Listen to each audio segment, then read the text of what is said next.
My wealthy neighbors flew in for Christmas with one goal: pull the plug on their dying dad and kick their adopted sister out on the street. They spent the entire dinner mocking her for working at a non-profit hospital. They didn't know two things. One, I own that hospital. And two, the folder sitting next to my wine glass proves the truth about the sister they called trash for 30 years. They treated her like a servant because she was found in a dumpster, waiting for their dad to die so they could cash out. But I found a single document in the old city archives that they missed, a document that turned this Christmas dinner into a crime scene. Turns out, blood is thicker than water, but not in the way they thought. Tragedy before Christmas. If you look at the house next to mine, you see the American dream. It's a sprawling colonial estate with manicured hedges, a 4-car garage, and enough Christmas lights to signal the International Space Station. But if you look closer, you see the cracks. Or if you're me, you see the crime scene. I'm the neighbor. Let's call me Mr. V.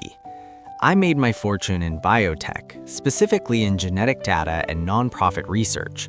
I like my privacy, my scotch aged 18 years, and I despise bullies.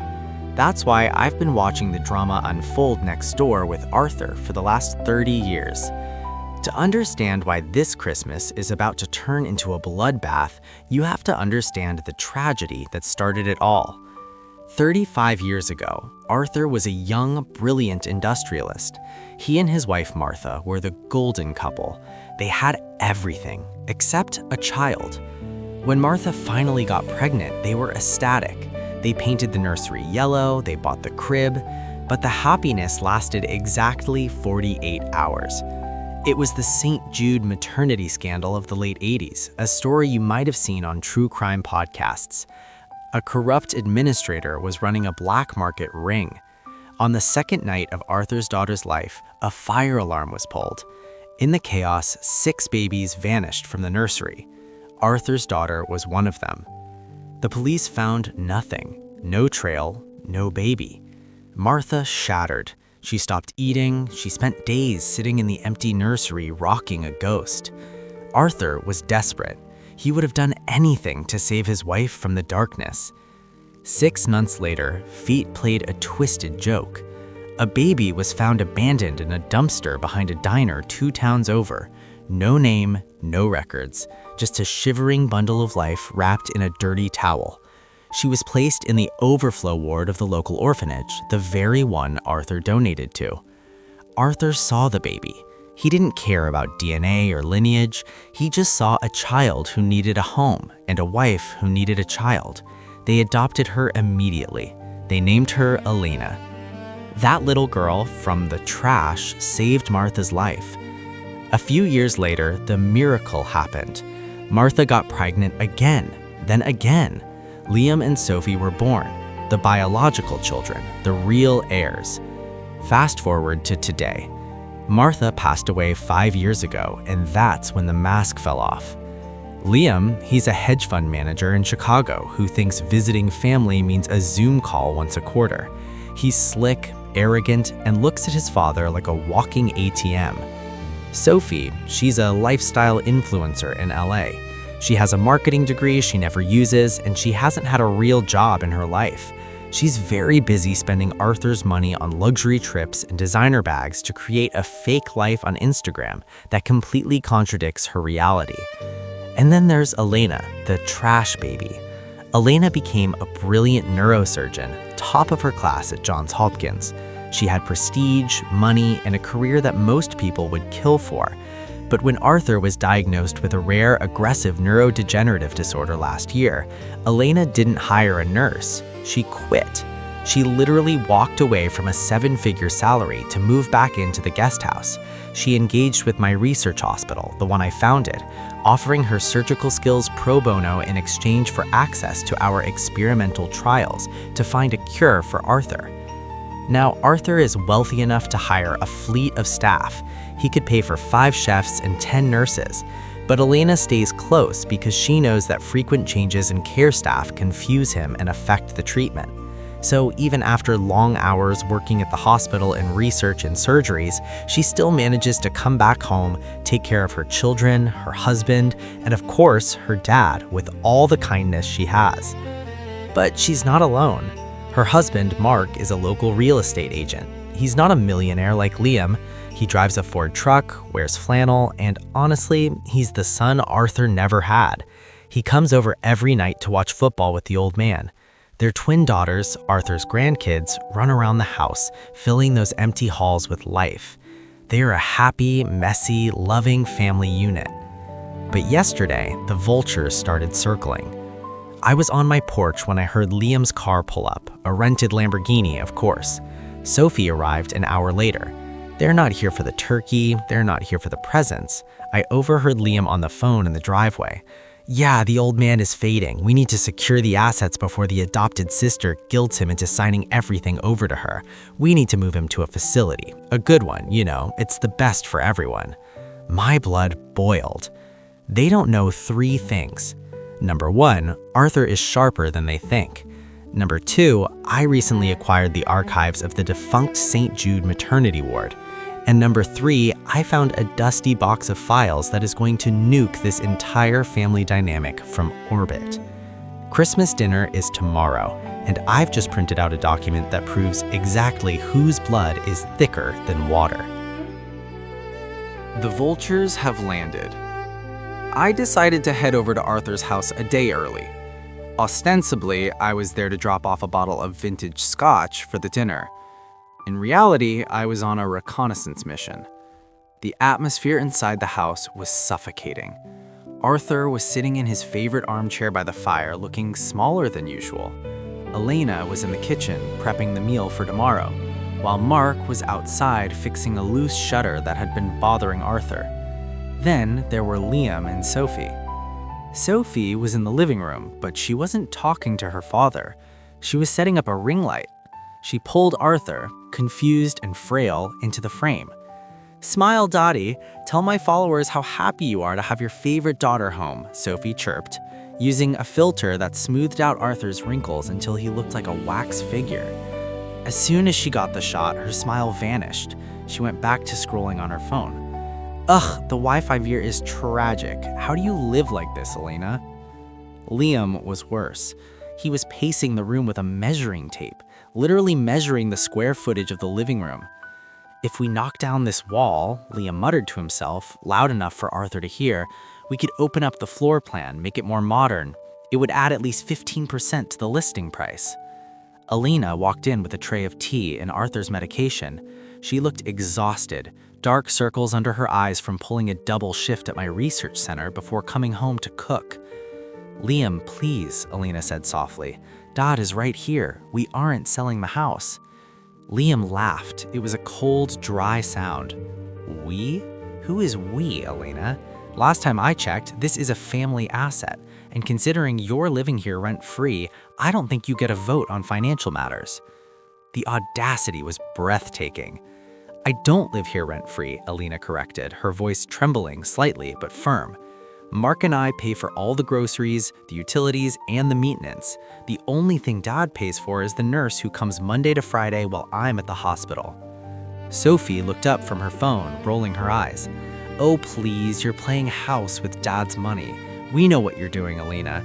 You quit your big fancy job to research a cure. Sounds like a convenient excuse to be unemployed and mooch off the estate." "It's not an excuse," Elena said. "It's a clinical trial. My salary is minimal because you're a failure," Sophie interrupted, inspecting her nails. "Real surgeons don't work for free. You're just taking advantage of a senile old man so you can play the martyr. It's pathetic, really." Arthur tried to speak up. "Stop it. She is saving my life." "She's draining your resources, Dad," Liam snapped, looming over the old man. "Look at you. You look terrible. This home care isn't working. Sophie and I have been talking. We found a great facility in the city. It's efficient, cost-effective, and it would free up this property so we can liquidate it and ensure your legacy is actually protected." Mark walked in from the cold, wiping grease off his hands. He sensed the tension immediately. He moved to stand next to Elena, his hand on her shoulder. "We aren't putting Arthur in a home," Mark said, his voice low and dangerous. "He's happy here, with his grandkids." Liam sneered at Mark. "Look, Mark, I know you're enjoying the free ride, but this is a family discussion. Real family, blood family." He turned to Elena, delivering the final blow. "Face it, Elena, you were a nice charity case when Mom was sad, but let's not pretend you belong at the head of the table. You're an imposter. And once Dad is moved to the facility, we're changing the locks." Elena didn't scream, she didn't fight back, she just looked at Arthur with infinite sadness, put down the tea, and walked out of the room to check on the girls. I stood in the doorway, clutching the bottle of scotch so hard I thought the glass would shatter. Liam turns to me, finally noticing I was there. "Oh, hey Mr. V, sorry about the drama. You know how it is with complex family dynamics." "I do. I know exactly how it is." I forced a smile that didn't reach my eyes. I excused myself and walked back to my house. My hands were shaking, not from fear, but from rage. They called her an imposter. They called her a charity case. I sat down at my desk and looked at the thick manila folder sitting there. It held secrets that could destroy them, but I wasn't ready to detonate the nuclear option just yet. First, I had a life to save. Later that same afternoon, I headed back to Arthur's house. As I walked up the driveway, I paused near the hedges. Liam and Sophie were standing by Liam's rented Lamborghini, smoking and talking low. They didn't see me. "Once we liquidate the portfolio," Liam was saying, checking his watch, "I can clear the margin call on the Chicago account, but we need to move fast. If he lingers for another year, the medical bills will eat into the principal." "I just need my share liquid by February," Sophie added, scrolling on her phone. "I put a deposit down on a condo in Tulum that I can't lose. Do you think we can declare him incompetent by Monday?" I swallowed, the bile rising in my throat. They were literally counting the minutes until his death like it was a closing bell on the stock market. I composed myself, put on my neutral neighbor face, and bypassed them, heading straight for the side door. I found Elena and Arthur in the sunroom. Mark was there too, holding Arthur's hand. The mood was somber after the earlier fight. "I have news," I said, closing the door behind me and locking it. "Good news." Elena looked up, her eyes red. "We could use some good news, V." I pulled a medical chart from my bag. "These are the final results from the Miss Scott case study we discussed last month, the one using the new enzyme protocol." Elena wrapped the papers. As a neurosurgeon, she knew exactly what she was looking at. Her eyes widened as she scanned the data. This is impossible," she whispered. Her cognitive baseline returned to 80% in 1 month? It was a complete success, I confirmed. She had amazing results after just 1 day, but as we agreed, we kept the trial going for an entire month, 1 dose per day, to ensure safety and stability. This is the same compound we synthesized for Arthur. "That's fantastic news," Elena said, a smile finally breaking through her tears. "Look at these levels. These results are a miracle, a literal gift from God." Arthur, who had been listening intently, sat up straighter. "So we can try again on me?" "Yes, Arthur," I said softly, and I brought the first dose with me. I took a small, sealed vial and a sterile syringe from my case. Elena nodded, giving me the go-ahead. She cleaned Arthur's arm, I administered the injection. It was a small pinch, but it represented hope. "I will bring the weekly dose tomorrow," I said, disposing of the needle. "I'm still invited for Christmas dinner, right?" Arthur smiled, looking more lucid than he had all week. "You're always Bang! The sunroom door flew open. Liam and Sophie stood there. They must have seen me through the window administering the shot. They looked like they had just walked in on a murder. "What are you doing?" Liam screamed, his face turning purple. He rushed over and grabbed the empty vial from the table. "You're injecting him? With what? Are these drugs approved? Is this prescribed?" "It's a clinical trial, Liam," Elena said calmly, standing between him and Arthur. "It's a compassionate use protocol. We have full authorization." "Bullshit," Sophie yelled, pointing a manicured finger at Elena. "You're using Dad as a guinea pig. I knew it. You're experimenting on him to further your little research career." "This is elder abuse," Liam announced, his voice dropping to that scary, litigious lawyer tone. You are administering unapproved substances to a vulnerable adult without the consent of the family." "I consented," Arthur said firmly. "I want this." "You don't know what you want, Dad. You're sick," Liam snapped at his father. Then he turned on me. "And you, Mr. V, I thought you were a neighbor. Turns out you're just an accomplice. I'm taking photos of all of this." He started snapping pictures of the medical kit, the vial, and Arthur's arm. "This ends now," Liam declared. "I am calling my lawyers. We are filing for an emergency injunction to remove Elena from this property and revoke her medical power of attorney. You are killing him with this garbage, and I won't let you destroy my my father." Sophie crossed her arms, looking triumphantly at Elena. "Pack your bags, doctor. By tomorrow morning, a judge is going to make sure you never get near Dad again." Mark stepped forward, his fists clenched, but Elena held him back. She looked terrified, not for herself, but for the treatment. If they stopped it now, Arthur wouldn't recover. I stood up, adjusting my jacket. I looked Liam dead in the eye. "You can call your lawyers, Liam. In fact, invite them to dinner tomorrow. I have a feeling we're going to need a lot of legal experts at the table." "Get out," Liam hissed. I left. I walked back to my house in the cold winter air. When I got to my office, I unlocked my safe and pulled out a thick envelope I had sealed days ago. Originally, I had planned to give this to Arthur as a Christmas gift, a beautiful, sentimental surprise to bring him peace in his final years. It was supposed to be a heartwarming moment, but after what I just saw, after hearing them plan to lock him away and kick Elena out on the street, I weighed the envelope in my hand. It was heavy. This wasn't a gift anymore. It was a bomb. And this Christmas night, right between the turkey and the pudding, I was going to detonate it. I know waking up to a family feud isn't exactly the hallmark definition of Christmas morning, but for me, that morning gave me purpose. While Liam and Sophie were likely sleeping until noon or yelling at a barista for messing up their oat milk lattes, I was already moving pieces on the chessboard. Arthur agreed to stick to the plan. Pretend he was still fading, still confused, still the vulnerable old man they wanted to institutionalize. It's a role he played perfectly. Honestly, some things are incredibly easy when you have unlimited money and an entire research hospital at your beck and call. The house was quiet. Predictably, the Vultures didn't spend much time with their dad before, and they certainly weren't going to start now. They were ghosting him in his own living room. That gave us the perfect window. Elena, bless her heart, had to rush to the hospital at 7 a.m. An emergency craniotomy came in, a car crash victim, and even on Christmas, she's the best surgeon in the state. She didn't want to go, but duty called. Mark took the twins out to do some last-minute panic buying for Grandpa's gift. With the house clear of the good souls and the bad seeds distracted, I made my move. I walked through the side door, but I didn't come alone. I brought my team. We turned Arthur's mahogany-paneled library into a war room. "How are we feeling, Arthur?" I asked, locking the heavy oak doors.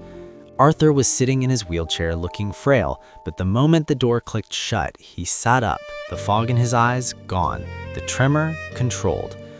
"I feel like I woke up from a 10-year nap," Arthur said, his voice steady, "and I see everything clearly now, especially the rats in my kitchen." The Shark CEO was back. It was awesome to see. My team went to work immediately. We administered the second dose of the enzyme protocol. We ran the vitals. The data was beautiful. His neural pathways were firing like it was 1995. But the most important person in the room wasn't a doctor. It was Cliff. Cliff has been Arthur's attorney for 40 years. He costs $1,200 an hour, wears suits that cost more than my car, and has a smile that makes grown men cry. "The paperwork is ready, Arthur," Cliff said, laying out a spread of documents on the desk. "The irrevocable trust, the transfer of deed, and the amendments to the medical proxy. We just need signatures." Arthur didn't hesitate. He pulled out his fountain pen, the one he used to sign merger deals in the 80s, and went to work. We spent 2 hours documenting everything. We recorded a video deposition of Arthur proving his mental competency. We notarized the new will. We secured the medical logs proving the treatment was working. By 11:30 a.m., the package was complete. The trap was set. "They are going to try to challenge this," Cliff warned, putting the files into his leather briefcase. Arthur smirked. "Let them. They're bringing knives to a nuclear war." We cleared the room just in time. My team slipped out the back. I went home to change into my dinner suit. Arthur slumped back into his chair, putting the mask of the frail old man back on. 30 minutes later, the house began to fill up.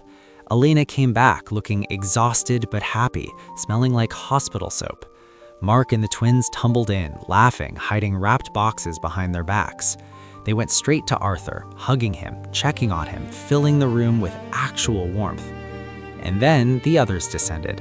Liam and Sophie came down the stairs. They didn't bring gifts, they didn't bring food, they brought the only things they were capable of giving: rudeness and disappointment. "God, it smells like antiseptic in here," Sophie complained, looking at Elena. "Did you forget to shower after your little emergency?" "I'm fine, Sophie. Merry Christmas to you too," Elena said, too classy to take the bait. I walked in through the front door, holding a bottle of wine and the heavy envelope in my inside pocket. Liam glared at me. "I thought I told you to get lost." "And miss the turkey?" I smiled, patting my jacket pocket where the bomb was ticking.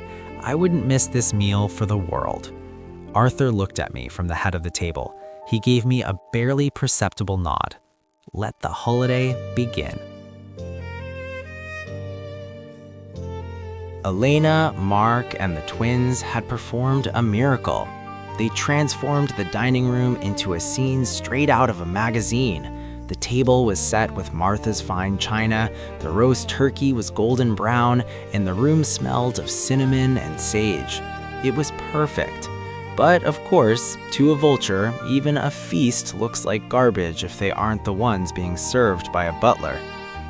Liam and Sophie sat down, looking around with disdain. They didn't lift a finger to help carry a dish or pour a drink. They acted as if they were expecting a Met Gala reception, complete with paparazzi and a waitstaff. Sophie poked at the turkey with her fork like it was roadkill. "No catering? You mean you cooked this yourself, Elena? I hope your hands are cleaner than your hospital scrubs." I looked at Arthur. I could see the echo of his words from our private meeting this morning swimming in his eyes. "I don't know what I did wrong with these two, V," he had told me, his voice trembling. "Elena is so sweet. They lived in the same house. They had more opportunities, more help, more of everything than she did. Why do they need to be like this? They don't resemble me, and they certainly don't resemble their mother." I had looked back at him, repeating the only comfort I could offer. "It's not your fault, Arthur. We see it all the time. People with bad parents break the pattern to become saints, and people who had the world handed to them turn into monsters. May God have mercy, my friend, but consequences are consequences. They're just the harvest." Now, watching Sophie sneer at her sister's hard work, I knew the harvest was here. If complaining about the food wasn't enough, they didn't waste time getting to the main course, the ambush. "Dad, we should talk," Liam said, pushing his plate away untouched. "You need to understand that you have no friends here. Sophie and I, we came here to save you, and we will." "No, you won't," I thought, sipping my wine. I kept silent, sticking to the script, waiting to see just how far they would push. "We found a place, Dad," Sophie chimed in, scrolling on her phone. "It's a facility for people in your state. It's like a 3-star hotel, really, and our lawyer is on his way because the situation can't continue. You cannot be the lab rat for Elena's little experiments. She wants you to die, don't you see?" I almost broke character right then. The audacity was suffocating. But Arthur looked at me. He gave a tiny shake of his head, then he turned to his son. The warmth was gone from his eyes. Liam pulled a document from his designer leather briefcase. "We are applying for a conservatorship, Dad, just to handle your rights. To make sure no one exploits you, Sophie and I will manage the bank accounts and the real estate portfolio. It's for your own good." Arthur sighed, a sign of infinite exhaustion. I think a part of him was still hoping they would change their minds. "My little ones," Arthur said softly, "I love you all, you know that, but it is not my intent to move from this house. This house brings me sweet memories of the life my mom and I nurtured together. I chose to be treated here. The nurses are great, and I have the best surgeon in the country checking on me every day." He looked at Elena. It was a look of pure paternal love. That look was the match that lit the fuse. Sophie slammed her hand on the table. "You give too much trust to this outsider. She is nothing. You have only 2 children, Dad, only 2. Elena has always wanted our spot. She wants to take you away from us." I froze. I had seen this dynamic before. I remembered a day 20 years ago. I was watering my lawn when the school bus dropped them off. Elena, frail and recovering from the flu, was struggling to carry Liam's heavy backpack because he forced her to. When she dropped it, they screamed at her. "You adopted trash," Liam had yelled at an 8-year-old girl. "Mom and Dad bought you from the garbage." Sophie had laughed. Elena had stood there, shocked. "What are you talking about?" Without an ounce of compassion, they told her they had overheard Arthur and the lawyer talking, that she was found in a dumpster, that she was trash. Elena had run into the house, sobbing. That night, Arthur and Martha had to sit her down and explain through tears. "That was not supposed to be told this way. We're sorry, my daughter. You are our daughter." They hadn't changed. They had just gotten worse. "Dad," Sophie hissed, her face twisted and ugly, "if you stay here, you will spend everything on these nurses. You don't work anymore. Do you think you have infinite funds? Unless you're planning to die tomorrow, the money won't last. And do you think we'll pay for your care after we watch Elena burn through our inheritance?" Liam completed the thought, cold as ice. "That's right. We need to be financially responsible here, and you're not thinking straight. Mom is gone, and let's be honest, you will be soon. We can't let you destroy what's left." Elena stood up, her hands shaking. She tried to bring some heart into the room. "Sophie, Liam, stop. Dad isn't going to die. Stop talking like that. We have hope in this new treatment. And even if anything goes wrong, don't worry about the money. I will take care of him. Me. Do you just think about the cash? How can you?" Liam laughed. It was a cruel, barking sound. "Ah, Elena, you shouldn't even call him Dad. He isn't, remember? You're a genetic dead end. Let's end this play. It's ridiculous." Liam slid the paper across the table and uncapped a pen. He shoved it into Arthur's trembling hand. "Dad, you just need to sign here. We will be done by tomorrow. Sign it." The room was silent. Mark looked ready to punch Liam.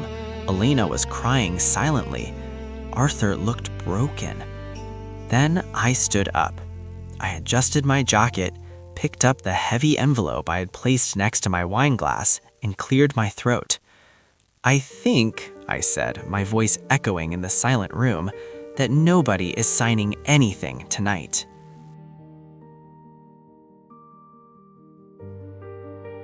You might be wondering why I, a man who values his privacy, his scotch, and his peace of mind, am standing in a dining room holding a grenade in the form of a manila envelope, ready to go to war for an old man next door. Liam thinks I'm just a nosy neighbor. Sophie thinks I'm a boring boomer with too much free time. They don't know the story. To understand why I'm about to ruin their lives, we have to rewind. About 40 years. Back then, I wasn't Mr. V, the biotech founder. I was just Vinny, and I was a disaster waiting to happen. I grew up in a house that screamed.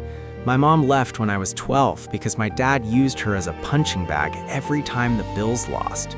She begged me to go with her, but I was scared. I didn't know how to leave, so I stayed. And when she was gone, I became the punching bag. By the time I was a senior in high school, I was angry at the world. I had friends who were less like companions and more like accomplices. We were always looking for trouble, mostly to numb the feeling of being nothing. One night, we were drunk, bored, and stupid. My crew decided they wanted to jump someone. Not for money, just for fun, just to feel powerful for 5 minutes. I was unsure. My gut told me to walk away. But when you're 18 and broken, you don't follow your gut, you follow the pack. We spotted a guy walking down 4th Street. He was wearing a sharp suit, carrying a briefcase, looking like he owned the sidewalk, a perfect target for a bunch of resentful kids who owned nothing. We pulled up. The music was loud. We jumped out, circling him. It was Arthur. He was younger then, maybe late 30s, but he had the same steel in his eyes. He didn't run, he didn't beg, he just stopped, set his briefcase down gently, and looked at us.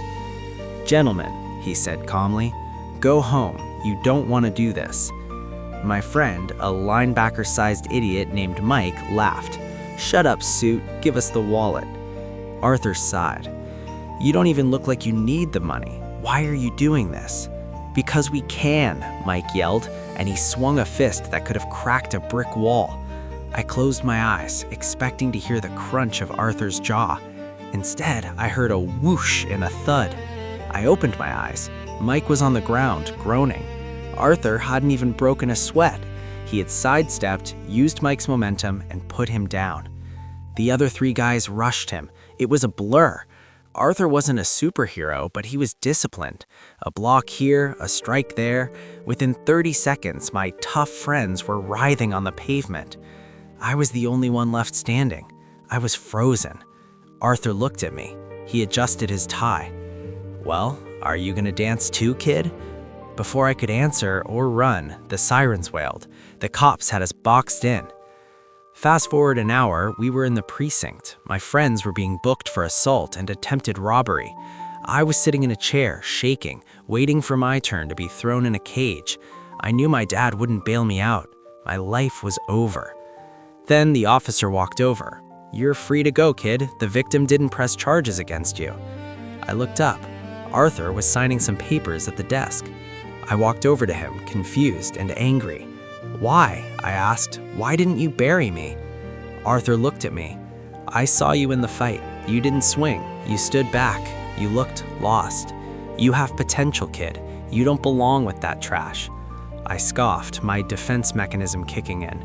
"You don't know what you're talking about, Mr. Rich Guy. Not everyone is born in a golden cradle." Arthur laughed, a genuine, warm laugh.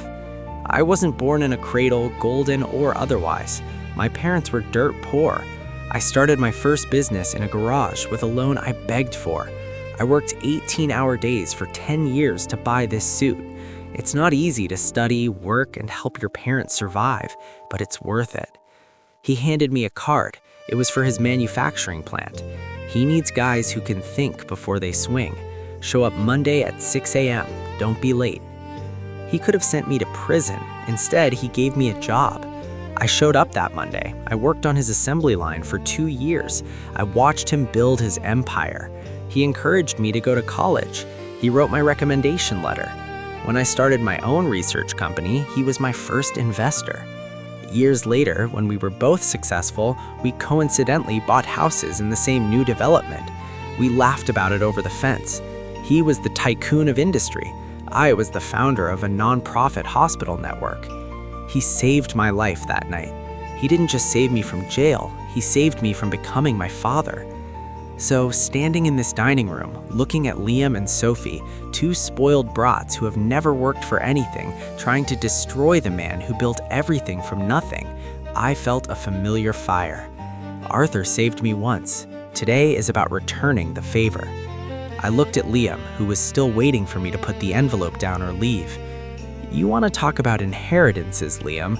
Let's talk about what your father actually owes you, which is absolutely nothing." I ripped the seal on the envelope. "Who even are you?" Liam spat, standing up and pointing a trembling finger at me. "You're a neighbor, a nobody. Why are you sitting at this table, interrupting a private family legal matter?" I took a sip of my wine, swirling the crimson liquid in the glass. "Me? I'm the guy protecting your investment, Liam, or as you call him, Dad. I didn't wait for his retort. I pulled a tablet from my bag and slid it across the mahogany table. See for yourself. On the screen, a video began to play. It was a montage of patient testimonials, faces blurred for privacy, but voices clear as crystal. Elderly patients walking, solving puzzles, laughing, families crying tears of joy. These are patients from the same cohort as Arthur, I explained, my voice cutting through the tension. The enzyme protocol isn't a pipe dream, Sophie. It's a breakthrough. Look at the data charts. Cognitive function up 40% in week 2. Motor skills restored by week 3. Sophie squinted at the screen. For a second, I thought I saw relief. I was wrong. I saw calculation. Wait, she said, her voice dropping to a horrified whisper. So this means he could get better? Like fully better? He could live for what, another 10 years? 20? God willing, Elena said, wiping a tear. It's a miracle. Liam didn't look like he was witnessing a miracle. He looked like he was witnessing a market crash. He exchanged a panicked glance with Sophie. This is fake, Liam declared, pushing the tablet away. It's deep fake videos, placebos. You're giving him false hope to keep the money flowing to this research. We aren't signing off on this. In fact, we're cutting the funding tonight. It's cruel to prolong the inevitable. We're doing this for you, Dad, Sophie added, putting on her best fake sympathy face. We need to let you go with dignity. The room fell silent. The cruelty was hanging in the air like smoke. Then the sound of a chair scraping against the floor broke the quiet. Arthur pushed his chair back. He didn't reach for his cane. He didn't ask for help. He stood up straight and tall, his shoulders squared. He poured himself a glass of water with a hand that was steady as a rock. You don't need to authorize anything, Arthur said. His voice wasn't the whisper of a dying man. It was the boom of the CEO who built an empire. That document I asked you to sign earlier, that was a test of decency. He looked at his children with eyes cold enough to freeze hell over. You failed. Liam and Sophie took a step back, looking like they'd seen a ghost. I've been lucid for weeks, Arthur revealed. I heard every phone call in the garden. I heard you measuring the living room for renovation. I heard you call your sister trash. He pressed a button on the intercom. Send them in. The library doors opened. Attorney Cliff walked in, looking sharp as a razor. Behind him was a man with thick glasses and a thicker laptop, Marcus, the forensic accountant. You brought your lawyer? Liam scoffed, trying to regain ground. Good, my lawyer's on the way too. We'll settle this. Oh, we are settling it right now, Arthur said.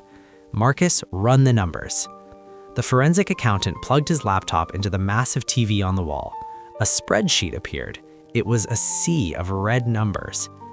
We did a full audit of the family accounts and the company expenses, Marcus said, his voice monotone and deadly. Let's review the advance on inheritance. Item 1, Arthur pointed to the screen. Sophie, the marketing trip to Tulum last month. $45,000. You expensed it to the company, but the only marketing you did was post bikini photos. Item 2, Arthur continued. Liam, the margin call on your personal trading account. $250,000 covered by a consulting fee, a fee for work that was never done. That's accounting errors, Liam stammered, sweating. It's embezzlement, Arthur corrected, but the worst part isn't the money. I spoke to Mrs. Higgins, my CFO. She told me why she approved these transfers. Arthur leaned forward, his hands on the table. You threatened to fire her mother from the packaging plant if she didn't release the funds. You blackmailed my staff. Sophie turned pale. Liam loosened his tie. You've spent, stolen, and extorted so much money over the last 15 years that mathematically, your inheritance is zero. You are in debt to this family. Just then, the front door chime rang. Liam's lawyer walked in, a slick guy in a shiny suit who looked like he chased ambulances for a living. Let's call him Mr. Blair. Liam ran to him like a scared puppy. Blair, thank God, they're trying to cut us out. They have spreadsheets. Mr. Blair smoothed his lapels and smiled a smug, oily smile. He didn't look at the spreadsheet. He looked at Arthur. Impressive presentation, Mr. Arthur, but ultimately irrelevant. The laws of this state are very specific regarding statutory heirs. You cannot simply disinherit biological children based on past spending unless it was documented as a loan. It wasn't. Blair walked around the table, topping the back of Elena's chair disrespectfully. And regarding Mrs. Elena, well, she's adopted. Under the current terms of the trust you set up in 1990, biological lineage takes precedence in the event of a dispute. You can try to fight it, but we will tie your assets up in probate for a decade. In the end, blood wins. Liam and Sophie get the lion's share. The adoptee gets the crumbs. Sophie smirked. The arrogance was back. See, Dad, blood is thicker than water. You can't change who your real kids are. I couldn't help it. I started laughing. What's so funny? Blair snapped. It's just funny that you keep talking about the importance of blood, counselor, I said, standing up. I picked up the heavy envelope from the table. The bomb. I have a Christmas present. I think everyone should read it, but you first, Arthur. I handed the envelope to the old man. Arthur looked at me, confused. He tore open the seal. He pulled out the documents. He read the first page. His eyes widened. He gasped, a sound that sucked the air out of the room. He looked at the DNA charts. Then he looked up at Elena. He stared at her face, really stared at her, seeing the ghost of his late wife in her eyes for the first time in 30 years. Tears streamed down his face. Dad? Elena asked, worried. What is it? Arthur didn't answer her yet. He turned to Mr. Blair, who was still smug. Arthur threw the papers across the table. They landed right in front of the lawyer. You want to talk about blood? Arthur roared, his voice shaking the walls. Then read this. This is impossible, Liam screamed, grabbing the papers. He scanned them, his hands shaking so violently the paper rattled like a leaf in a storm. These are fake. You forged this. Arthur ignored him completely. He turned his gaze to me. It wasn't the look of a conspirator anymore. It was the look of a father who had just had his reality shattered. V, Arthur asked, his voice trembling. How? How did you know? I sat down, the adrenaline finally settling into a deep fatigue. It was the archives, Arthur, I explained. When I bought the old St. Jude records, I found a confession. A nurse was arrested a month ago in a different state. She knew she was dying and wanted to clear her conscience. She admitted to the theft of 6 babies that night. The room was dead silent. Even the air conditioner seemed to stop humming. She said she had buyers for 5 of them, I continued, looking at Elena. But the 6th baby, the buyer got spooked by the police presence. The nurse panicked. She couldn't take the baby back and she couldn't keep her.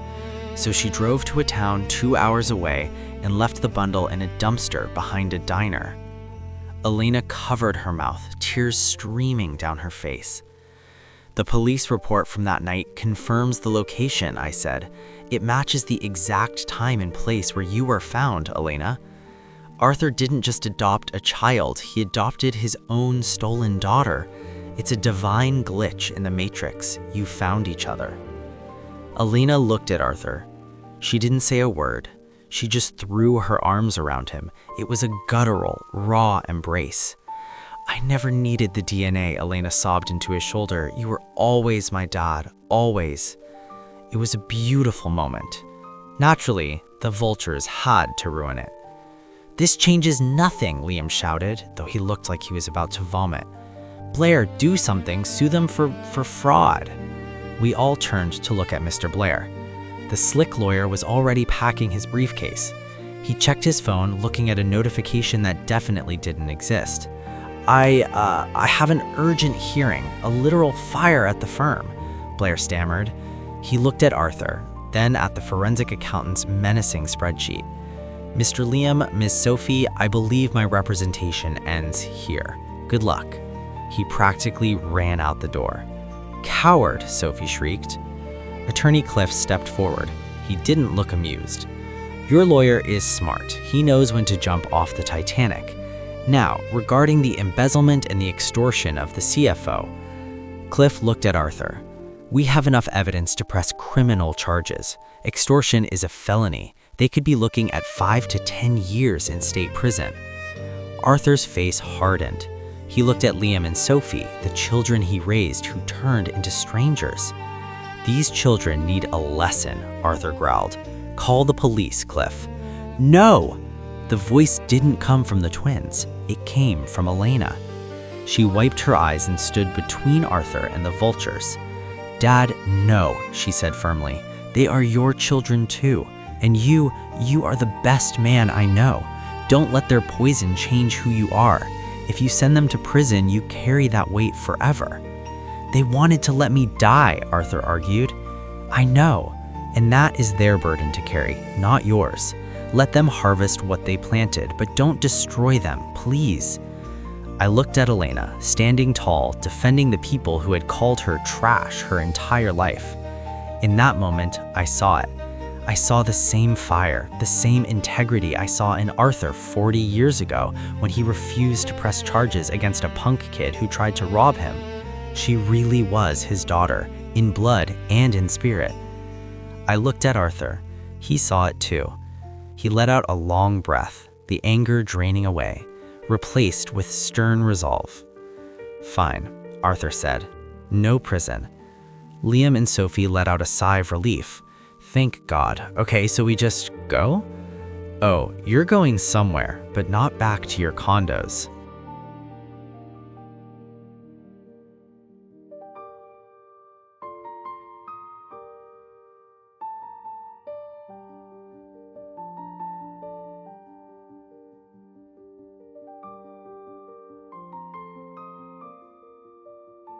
One year later.